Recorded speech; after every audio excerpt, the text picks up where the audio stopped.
Hanya beda frekuensi aja sebenarnya itu. Kekuatan pikiran, kecepatan ya. Ini jelas ya, memenuhi sasaran, paham ya jamaah. Banyak kok kisah para ulama-ulama, kita pernah dengar orang yang mati itu mereka tahu harinya, jamnya, tanggalnya, waktunya. Assalamualaikum warahmatullahi wabarakatuh. Bersyukur kepada Allah Subhanahu wa taala dengan ucapan alhamdulillahirabbil alamin. Bersolawat kepada junjungan kita Nabi besar Sayyiduna wa Maulana Muhammad dengan ucapan Allahumma sholli ala Sayyidina Muhammad wa ala ali Sayyidina Muhammad. Baik jamaah, ada yang tanya, salah satu jamaah tanya kepada saya, Gus, apakah bisa kita menembus batas ruang dan waktu?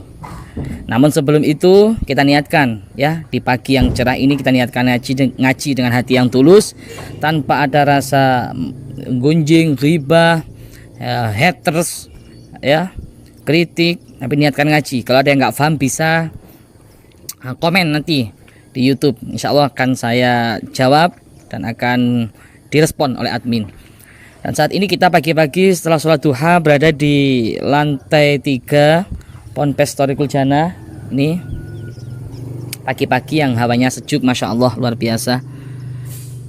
Mohon maaf masih dengar suara palu, ketokan palu ya, tukangnya sudah pada datang jamaah, masya Allah. Yuk bangun yang masih molor. Ada jamaah yang tanya, Gus, bagaimana cara menembus batas ruang dan waktu, apakah ada? Wah, menembus batas ruang dan waktu, mungkin dalam pikiran kita, dalam bayangan kita jamaah, mungkin wah gaib ini gitu ya. Batas ruang dan waktu. Allah menciptakan ilmu ada 5. Allah menciptakan ilmu ada 5. Kalau saya ngaji dulu waktu di pondok, yang pertama yaitu adalah irhas, yang kedua mukjizat, yang ketiga karamah, yang keempat adalah maunah, dan yang kelima ini adalah istidraj. Lah 5 ini bisa menembus batas ruang dan waktu jamaah. Saya jelaskan. Irhas, apa itu irhas itu? Itu adalah ilmu yang diberikan kepada para anbiya, kepada para nabi sebelum diangkat menjadi nabi, itu namanya irhas. Makanya kalau ada orang yang ngaku sekarang itu saya punya irhas, enggak ada. Karena irhas sudah enggak laku.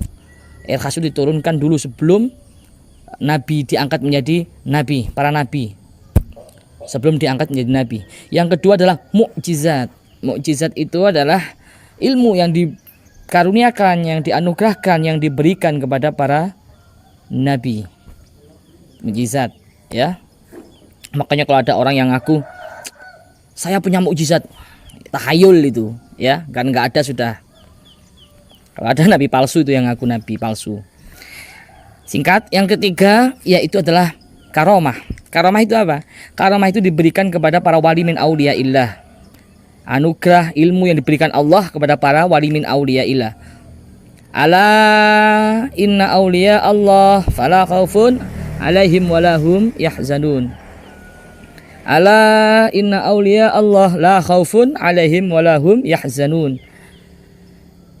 Kenapa diberikan kepada para wali min auliyaillah karamah? Karena bal ahya, para wali itu kekasih-kekasih Allah jamaah. Bal ahya, walaupun beliau sudah wafat, beliau sudah meninggal, tapi sejatinya beliau bal ahya, tetap hidup di bawah kubah-kubah Allah, dan semua sudah ditanggung sama Allah, rezekinya apa saja. Itu enggak mati ya, walaupun jasadnya sudah wafat di dunia, sebenarnya beliau tetap hidup. Itulah wali min auliyaillah, karamah. Macam-macam karamah itu ya. Terus yang keempat adalah maunah. Lah ini maunah, ini bisa untuk kita maunah. Maunah itu apa? Pertolongan Allah kepada orang yang mukmin, semua orang mukmin. Macam-macam pertolongan itu ya. Kalian bisa menembus batas dari Allah itu lewat maunah. Ini 99% bisa ke dalam saya, ke dalam kita, yang namanya maunah atas izin Allah. Yang kelima yaitu istidraj. Istidraj ini apa? Istidraj ini yang murtad ya, sakti, hebat, bisa menembus batas dan ruang dan waktu tapi murtad. Saya kasih contoh. Dulu ada kisah seorang ada seseorang yang hebat luar biasa, saktinya luar biasa jamaah. Saking saktinya, setrum besar itu dimatikan dengan tangannya. Dia nggak kesetrum, setrum gede. Ketika dia menghubungkan kabel yang terputus, kabel besar itu, PLN yang gede itu, hanya dengan tangan, padahal kabel telanjang itu. Luar biasa. Saktinya luar biasa. Kaya raya. Suatu ketika dia mengamanai kepada anaknya ada 4. Wahai anak-anakku, jangan sampai ketika bapak nanti mati ada satu orang pun yang masuk ke kamarku. Jangan sampai, ini pesan dan amanat wasiatku gitu. Ketika itu mati. Bapak itu mati, dapat seharinya, 2 harinya, 3 harinya, 7 harinya, sampai 100 harinya, sampai 1000 harinya. 4 anak ini masih tetap menjaga. Gak ada yang berani masuk ke kamar itu, kecuali 1 anaknya. Ini ngotot mau masuk, mungkin dapat hidayah itu ya. Ngotot mau masuk, akhirnya berseteru, konflik, sampai bilang begini anaknya, kalau aku nggak boleh masuk ke kamar bapak, lebih baik aku mati. Kalau aku nggak boleh masuk ke kamar bapak, lebih baik gak usah diakui aku sebagai nasab. Kalau aku nggak boleh masuk ke kamar bapak, lebih baik aku minggat saja. Konflik lama, akhirnya memaksa untuk nerobos masuk ke kamar itu. Jadi pesennya bapaknya itu nggak boleh ada yang masuk. Jadi kalau sudah lama bangunannya mau roboh, suruh langsung nutup semen gitu aja, nggak boleh ada yang masuk. Ya, akhirnya masuk, nerobos, dan subhanallah jamaah, namanya kamar ya, yang sudah ditutup lama, ya pasti ya gitu, pengap lah, dibuka, tapi itu tetap harum semerbak luar biasa. Dan ketika masuk ke toiletnya, ke kamar mandi pribadinya yang ada dalam kamarnya itu jamaah, subhanallah, di klosetnya, tahu kloset kan, WC itu ada ceceran ayat suci Al-Quran. Jadi setiap dia berak, setiap dia buang air besar, itu yang jadi alas kakinya itu adalah Al-Quran jamaah. Na'udzubillahi min dzalik, na'udzubillahi min dzalik. Dan di kamar itu berserakan ayat-ayat Al-Quran. Sakti dia, bisa menembus batas ruang dan waktu. Tapi luar biasa. Luar biasa apa? Hinanya. Langsung seketika itu melihat kejadian itu, Al-Quran menjadi kloset, Al-Quran menjadi injak. Ketika dia berak di kamar mandi, anaknya 4-4-nya itu langsung tobat jamaah. Langsung tobat. Luar biasa. Itu kisah mudeng ya. Jadi jelas ya. Sampai sini jelas. Ada 5 tadi. Apa tadi? Irhas. Yang pertama, yang kedua apa tadi? Yang kedua adalah mukjizat, yang ketiga karomah. Kita bisa ke karomah. Jadi kalau makom kita antara maunah dan karomah, Anda juga bisa ke istidraj, tapi harus murtad dulu. Ya, bisa sakti juga lewat istidraj. Saya kasih contoh orang yang mau nyantet aja. Orang yang mau nyantet bisa langsung kena sasaran, langsung nggak ada yang ngobatin, nggak ada yang mampu mengobatin, bisa. Tinggal ambil kain kafan, ambil rambutnya, kemudian ini pukul ya, santai, jangan ditiru, nggak boleh, jangan ditiru, cuma sebagai kiasan contoh aja. Ambil kain kafan, ambil rambutnya, terus bawa ke kuburan, cari orang yang matinya karena bunuh diri atau apalah, tanam di situ, ikat di situ, tanam di situ. Tapi syaratnya Anda harus zina tanpa mandi junub. Anda harus membunuh, Anda harus melakukan dosa-dosa besar, Anda harus murtad dulu. Itu jamaah. Kalau sudah murtad, gak ada iman sama sekali dalam hati, setan-setan itu langsung ngumpul di kuburan itu. Memang benar. Tinggal Anda menciptakan sugesti dalam kuburan tersebut. Gak ada orang yang mampu mengobati kecuali ini, kecuali saya. Ya betul, gak ada yang mampu mengobati. Dibacakan apa nggak bisa ngobatin. Sakit, derita karena itu. Munculkan energi memang jamaah. Langsung setan-setan, iblis-iblis membantu. Jadi paham ya? Sampai sini paham ya? Tapi jangan ditiru itu, nggak boleh. Law of attraction. Apa law of attraction? Itu kekuatan pikiran. Allah sesuai prasangka hambanya. Jadi nggak ada yang nggak mungkin menurut Allah. Innama amruhu idza arada syai'an ayyaqula lahu kun fayakun. Di video sebelumnya kita membahas tentang kekuatan pikiran, law of attraction, membahas kekuatan pikiran Allah sesuai prasangka hambanya. Apapun bisa kau tembus, batas ruang dan waktu apapun. Kalau belum paham bisa cek di video sebelumnya. Baik, next saya lanjut. Jadi nggak ada yang mungkin bagi Allah. Saya kasih contoh lagi. Saya mau ke Jakarta naik pesawat bersama Pak Farhan. Pak Farhan juga mau ke Jakarta, ke Bandung ya, pulang ke Bandung Pak Farhan. Kita berdua ini mau ke Bandung. Saya naik pesawat, Pak Farhan naik sepeda motor. 2 jam kemudian apa yang akan terjadi 2 jam yang akan datang, saya sudah tahu karena saya naik pesawat. Jadi sudah nyampe duluan. Kira-kira 2 jam Pak Dadang ya. Kira 2 jam berjalan sini ke Bandung. Saya tahu kejadian yang ada di Bandung. Pak Farhan telepon, tahu seperti apa Gus kejadian di sana, sudah tahu seperti ini karena sudah nyampe di sana, naik pesawat cepat cuma 2 jam. Terus saya andaikan saya tanya sama Pak Farhan, gimana kejadiannya ada di Bandung? Beliau nggak ngerti lah karena beliau naik sepeda motor. Berapa lama itu perjalanan ya ke Bandung kalau naik sepeda motor? Lama sekali tentunya. Jadi seperti itu, hanya beda frekuensi kecepatan saja, beda pola pikir saja jamaah. Mudeng enggak ya? Belum mudeng. Saya kasih contoh lagi kalau belum paham. Kisah Nabi Musa alaihissalam bersama Nabi Khidir itu sudah Allah jelaskan secara detail dalam Al-Quran surat Al-Kahfi. Detail banget. Allah jelaskan dalam surat Al-Kahfi detail sekali. Ketika itu Allah berfirman kepada Nabi Musa, "Hei Musa, kamu harus berguru kepada orang yang bernama Nabi Khidir, cari." Akhirnya singkat, saya potong. Nabi Musa langsung mencari Nabi Khidir, ketemu Nabi Khidir. Ya Nabi Khidir, itu jelas ya, ada di Al-Quran itu. Ini biar paham, langsung saya sambungkan langsung ke Al-Quran. Ya Nabi Khidir, nanti bisa antum cek di Al-Quran, surat Al-Kahfi. Saya pengen berguru kepada antum. Saya pengen berguru kepada, ini bahasa dialektikanya gitu. Saya pengen berguru kepada jenengan Nabi Khidir. Apa kata Nabi Khidir?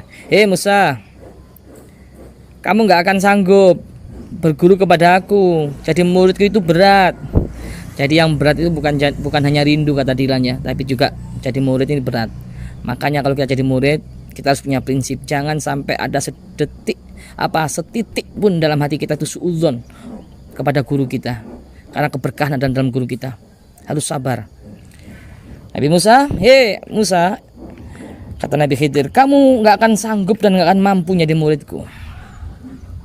Gak akan sabar kamu. Qala satajuduni insyaallah, kata Nabi Musa. Wahai Nabi Khidir, insyaallah saya akan sabar. Yakin kamu Musa? Bismillah. Ya sudah, ayo ikut aku. Tapi syaratnya satu. Kamu saya angkat jadi murid, tapi syaratnya satu. Jangan banyak omong, jangan protes apapun yang terjadi. Tanpa pikir panjang, Nabi Musa, ini Allah yang nyuruh. Saya harus konsisten. Saya harus siap. Dengan yakin Nabi Musa menjawab siap. 85 Nabi Khidir. Itu. Berangkatlah mengembara Nabi Khidir bersama Nabi Musa. Ketika di tengah perjalanan jemaah naik perahu tengah lautan, tiba-tiba tidak ada angin, tidak ada hujan. Nabi Khidir langsung memecahkan perahu itu. Nabi Musa ya kaget, namanya di laut. Ya Nabi Khidir, ini kenapa engkau pecahkan kapalnya? Kita bisa tenggelam ini, kita bisa mati ini. Apa jawab Nabi Khidir? Kamu jangan protes, katanya kamu jadi siap jadi murid saya, nggak boleh protes. Nanti saya jelaskan.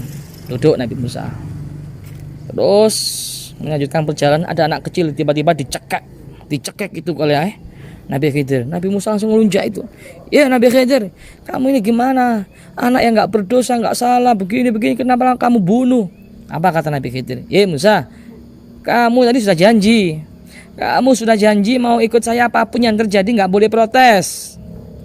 Makanya kamu nggak sanggup. Diteruskan nggak berjalan ini, kata Nabi Khidir. Ya sudah, Allah yang menyampaikan, saya akan ikut. Saya akan sabar gitu. Singkat saya potong. Ketika itu Nabi Musa bersama Nabi Khidir itu lapar, cari makanan, minta di rumah-rumah orang ya, nggak dapat.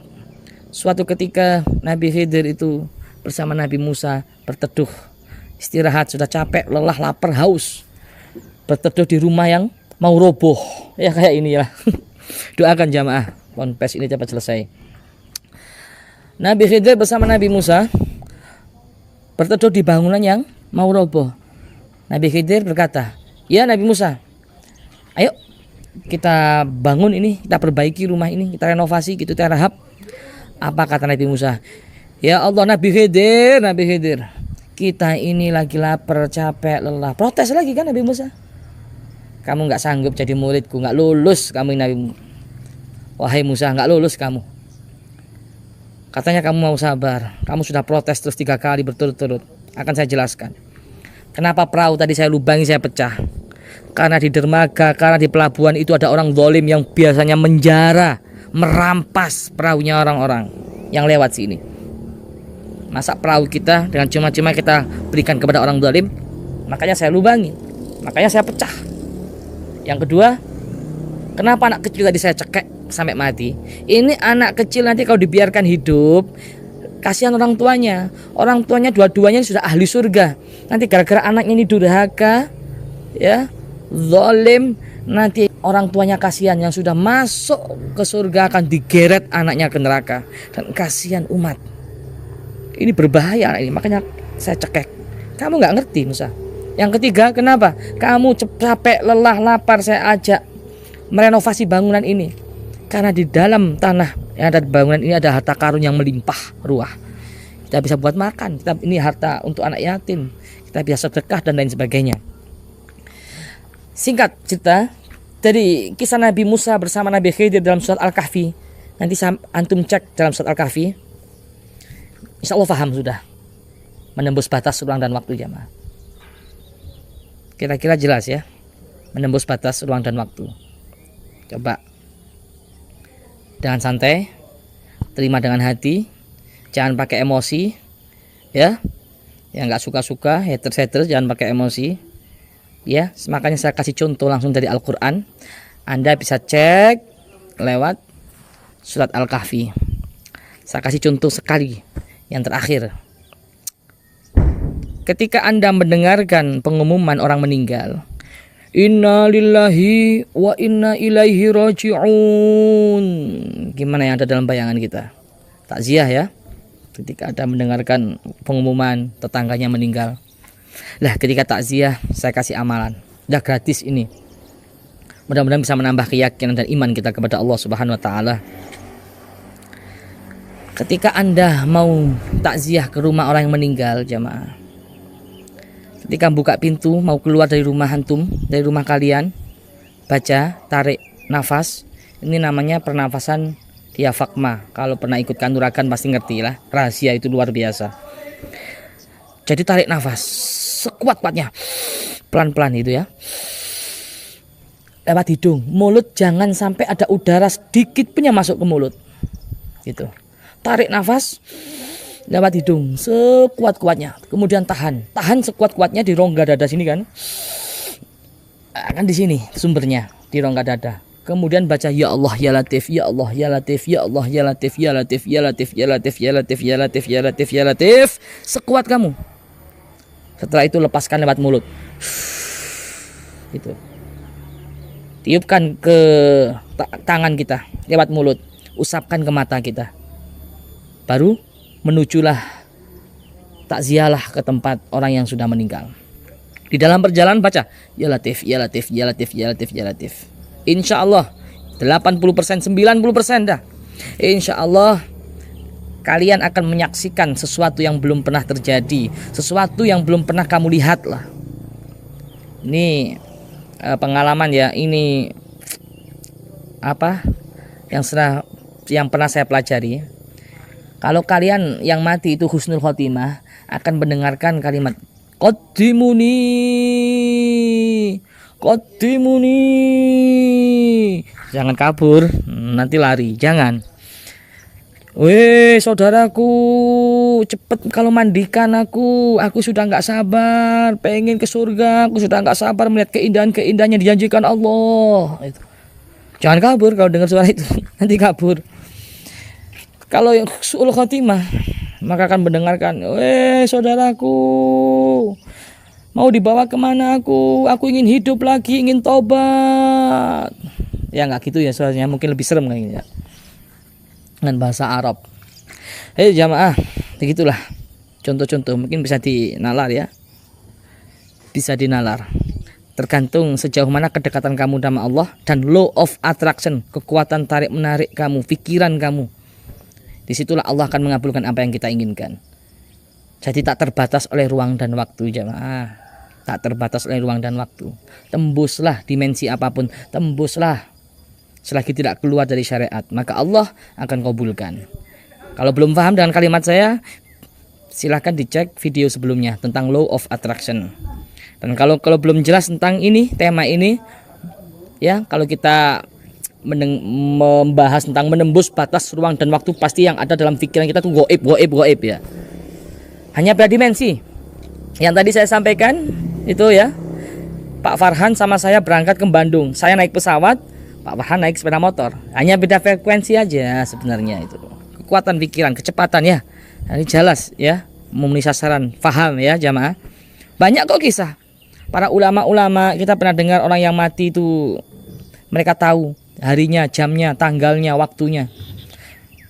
Ada ini orang tetangga desa, dia tahu persis bahwa kafannya pun disiapkan, tanggalnya nggak bleset, waktunya, harinya, matinya itu nggak bleset jamaah. Tentunya betul. Apa yang ada dalam pikiran kita? Wah, ini dapat bisikan dari Allah gitu kan? Ya. Wallahu alam. Banyak kita dulu pernah dengar namanya macam-macam ya, orang yang wafat itu sudah bahkan gali kuburnya itu sudah diukur-ukur sendiri. Betul, tepat. Yang matinya, wafatnya pengen di Mekah, dan ternyata Allah wafatkan di Mekah juga. Pernah kan itu namanya law of attraction jamaah. Semuanya kalau kita berbicara tentang menembus batas ruang dan waktu yang kelihatan sakti hebat, sebenarnya yang di situ kekuatan pikiran saja jamaah. Allah akan mengabulkan apa yang kita inginkan. Allah sesuai prasangka hambanya. Sejauh mana kedekatan kita dengan Allah dan sejauh mana kekuatan law of attraction kita. Kalau belum paham, ini ilmu mahal ini sebenarnya. Ilmu mahal. Ini Masya Allah, barokatuha ya. Kita bisa mengkaji ilmu ini. Mungkin itu yang dapat saya sampaikan. Kalau sudah mulai terik mataharinya. Ini kita berada di atas bangunan. Juga terdengar suara tukang sudah mulai aktivitas jamaah. Itu yang di bawah. Sudah mulai aktivitas para tukang-tukang. Doakan mudah-mudahan pembangunan pesantren ini lantai 3 ini cepat selesai supaya anak-anak yang mondok di sini itu bisa fokus belajarnya, menghafal Al-Qur'annya, menghafal hadisnya, dan mudah-mudahan bermanfaat bagi kita semua. Amin, amin ya rabbal alamin. Apabila ada kurang lebihnya mohon maaf. Wal afu minkum. Wassalamualaikum warahmatullahi wabarakatuh. Jangan lupa komen yang belum paham, like dan subscribe. Hasilnya dari channel YouTube ini kita semangat, mudah support terus channel YouTube ini supaya kita bisa hasilnya untuk pembangunan pesantren. Mungkin itu yang dapat saya sampaikan. Shallu ala Nabi Muhammad. Allah Allah aghithna ya Rasulullah ya azimal jah alaika salawatullah abdun bil bab yartaji lasmal a'tab jud bil jawab marhaban qad qabalna antal ma'ruf bil judi muqrid duyuf inni malhuf aghisni bihaqqillah antal ma'ruf bil judi muqrid duyuf inni malhuf aghisni bihaqqillah antal habibul a'zam sirrul mujib hasya ya khib man ladha bi rasulillah antal habibul a'zam sirrul mujib hasya ya khib man ladha bi rasulillah Allah Allah aghithna ya Rasulullah